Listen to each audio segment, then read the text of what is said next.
तो हाय ओटाकुस, तुम लोगों ने हमारे पहले वीडियो पे जो प्यार बरसाया है ना, वो देख के लिटरली दिल भर आया है यार। मतलब हमने ना वो वीडियो को कहीं प्रमोट किया है, ना किसी ने हमारे वीडियो की स्टोरी या स्टेटस उनके सोशल मीडिया पे डाले हैं, जो हम एक्सपेक्ट भी नहीं कर सकते क्योंकि हमारे खुद के फ्रेंड्स ही हमारे वीडियोस नहीं देखते। पर फिर भी ये वीडियो हमारे चैनल का मोस्ट व्यूड वीडियो बन गया है। And here we are again with another solo leveling video to give our audience a return gift. Thank you for your love and we hope that this one makes your time worth. Enjoy!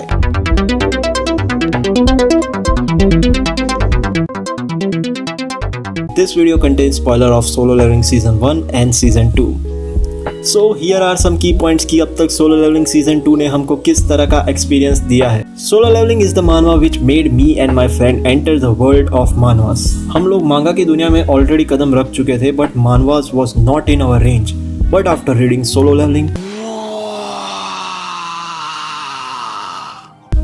ये मानवा का जादू sir से लेके पैर तक feel होता है। कैसे?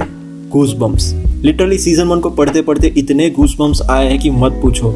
और सीजन 2 के लिए हम लोग बहुत ज़्यादा हाइप हो गए थे। And as the issues started rolling out from August, इस हाइप में और भी हाइप ऐड होती गई। And we knew that the creator of this manhwa is targeting a huge climax, जो कि एक बहुत ही ज़्यादा स्लीक सेटअप के साथ एग्जीक्यूट हो सकता है। एंड वो सेटअप के चैप्टर्स को भी बहुत अच्छी तरह से लिखा और प्रेजेंट किया गया है। The best thing about those chapter is कि वो लोग ऑडियंस को सेटअप बिल्डअप के दौरान कॉमेडी और थोड़े हल्के फुल्के एक्शन सीक्वेंस के साथ बोर नहीं होने देते।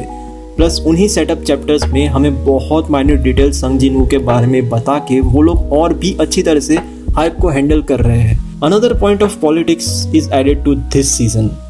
बहुत डीप लेवल पे तो नहीं, बट उसको जस्ट इंट्रोड्यूस करवा दिया है। एंड सून बहुत बड़ा इम्पैक्ट होगा उसका मेन स्टोरी लाइन पे भी। प्लस द रिलेशनशिप बिटवीन संग Jin Woo and Cha Hae In is develop pretty well.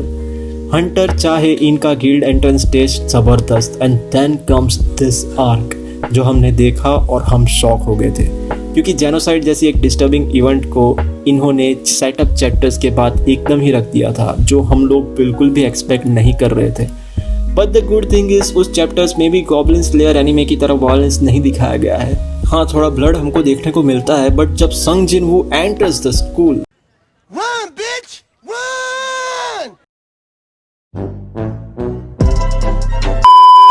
इस पूरे आर्क में जब वो हाई ऑर्क संग जिन वू की बहन पे अटैक करता है, उसको नोटिस करो। एंड देन संग जिन वू जब उस ऑर्क पे अटैक करता है, उसको नोटिस करो। जिस तरह से जिन्हा पे अटैक हुआ, सेम उसी तरह से संग जिन वू ने उस ऑर्क पे अटैक किया था। And this are some details जो क्रिएटर ने हमको विजुअली इमेजिन करने में आसानी हो उसके लिए रखे हैं। इस सीजन के चैप्टर नंबर 111 में संग जिन वू की एंट्री सीक्वेंस इतनी ज़्यादा गूज़बम्प्स भरती थी कि उसको हम वर्ड्स में बता ही नहीं सकते। प्लस उसी चैप्टर में वो कर्स बॉक्स की के बारे में हमें बताया गया है, जो कि डबल डंजन का इशारा करती है। And here we are with chapter 125 and 126, जहाँ पे इस की का यूज करके हमारा संग जिन वू भाई चल पड़ा है डबल डंजन में। And that is out of the world experience. So let's start the dissection of chapter 124 and 125। Doctor ही बन जाता। Anyway, let's start. So chapter 124 के एंड में डबल डंजन के बारे में संग जिन वू को पता चल चुका था। एंड उसने कर्स बॉक्स से मिली हुई की से उसको अनलॉक किया। एंड उस डंजन में सिर्फ उसको ही एंट्री मिल पाई एंड दूसरे हंटर्स को वहाँ पे एंट्री मिल ही नहीं पाई। एंड एज सुन एज ही enters the dungeon, the door closed. And वहाँ पर फिर हमें सारी यादें याद आ जाती है कि कैसे एक टाइम पे हमारा प्रोटैगनिस्ट जो इतना वीक हंटर था, मतलब ई रैंक हंटर था, और अब वो एक एस रैंक हंटर से भी 2 गुना ज़्यादा पावरफुल है, क्योंकि उसकी पावर्स की कोई लिमिट नहीं है। एंड वो बस रैंक अप होते ही जा रहा है। चैप्टर 125 के स्टार्टिंग में नए कैरेक्टर यूरी ऑर्लो, जो आई गेस एयरपोर्ट से निकला है और बोल रहा है कि वो टोक्यो के मॉन्स्टर लेवल गेट को बंद कर सकता है विद हिज पावर्स। बट उसकी कीमत बहुत हाई है, बहुत ज़्यादा। एंड यस, टोक्यो में एक बहुत ही बड़ा गेट खुला है, जिसको मॉन्स्टर लेवल का गेट बोलना भी अंडरस्टेटमेंट है।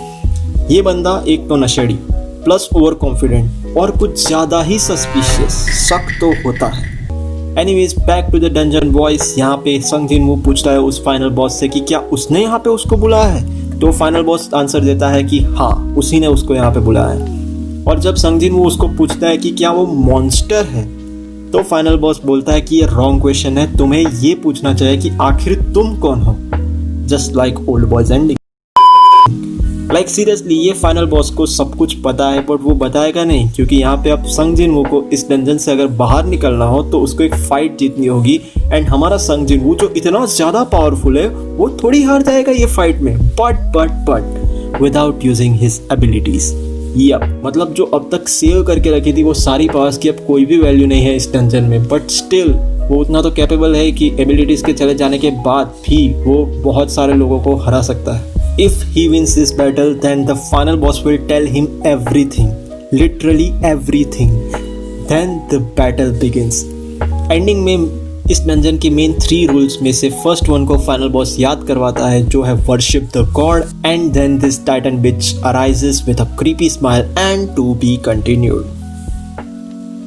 This chapter was literally magnificent and season 2 के स्टार्टिंग के पहले 15 चैप्टर में ही ऐसा ज़बरदस्त रेवलेशन हमें बताता है कि आगे सीजन 1 के कुछ पॉइंट्स जिनको जस्ट ट्रिगर करके छोड़ दिया था ना, उसका पूरा इन डेप्थ सागा होने वाला है and that will be satisfying.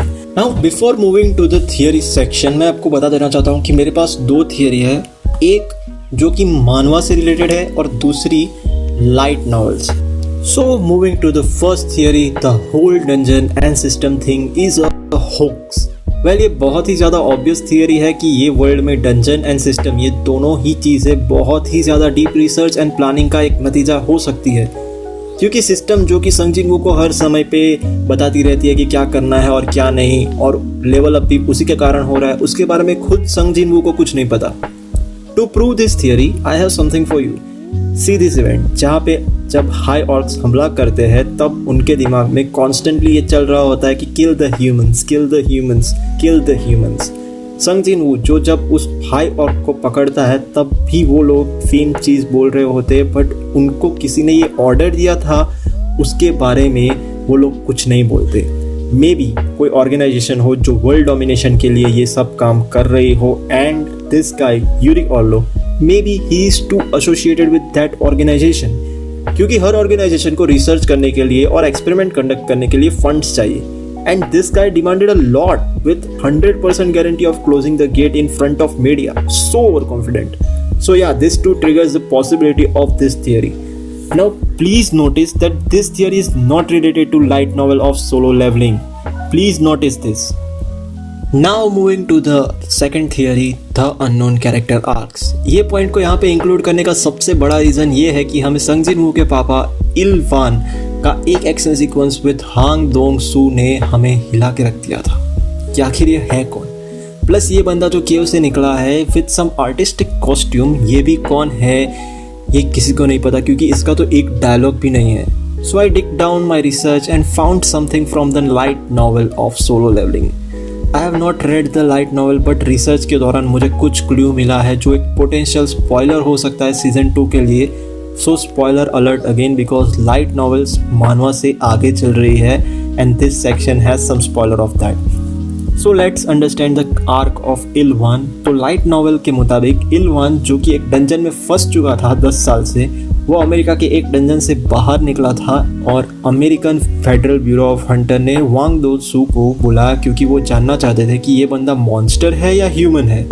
And फिर वांग दो सू ने उसको प्रोवोक किया and that led to the fight where he just outplayed him, and then this cunning dialogue appears which give us all goosebumps. So इस event के बाद इल वान light novel में भी नहीं दिखा until the monarch arc began, which is kind of war played between them and ruler, and by them I means monarch. Rulers वो लोग हैं जो इस वर्ल्ड को monarch से बचाना चाहते हैं, and monarch वो लोग हैं जो इस वर्ल्ड को तबाह करना चाहते हैं। And in that monarch arc, it is revealed that Ilwan was ordered by the rulers, जिनको मारने के लिए monarch war start हुआ था कि humans को prepare करे 8th war के लिए। बट जैसे ही रूलर्स को ये पता चलता है कि इल वान का लड़का शैडो मोनार्क का पावर यूज कर रहा है, तो as an enemy of monarch वो लोग इल वान को ऑर्डर करते हैं कि वो संग जिन वू को मार दे, बट इल वान ये ऑर्डर को रिफ्यूज करता है। एंड थोड़े समय बाद जब रूलर्स को पता चलता है कि संग जिन वू जो इल वान का लड़का है वो उस मोनार्क पावर को, शैडो मोनार्क पावर को ह्यूमंस को बचाने के लिए यूज कर रहा है, तभी इल वान को ऑर्डर दिए जाते हैं कि संग जिन वू को प्रोटेक्ट करें, एंड वो ऑर्डर्स वो एक्सेप्ट करता है। Now this is not a complete arc of him, क्योंकि ये वीडियो हम मानवा फैंस के लिए बना रहे हैं, तो मैंने कम से कम कोशिश की है without giving away too many spoilers of light novel, कि आप लोग इस unknown character arc of Il hwan को समझ सके. But if this video touches 1K view, then I'll be making the video where I'll explain the whole light novel arcs in detail, and that will be one video जो चाहे जितना भी लंबा हो, पर उस वीडियो में सारे के सारे आर्क जो लाइट नॉवल में सोलो लेवलिंग के बताए गए वो सारे डिटेल में बता दूंगा.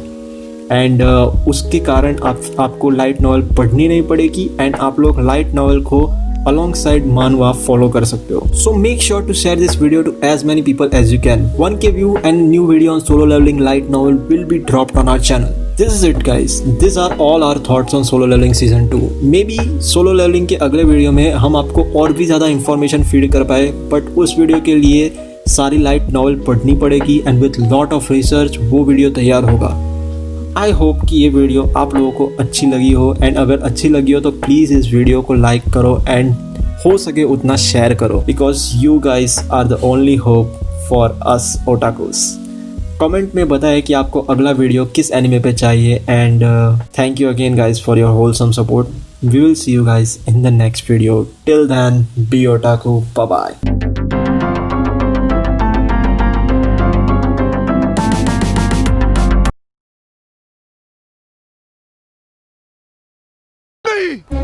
मैं नहीं मानता.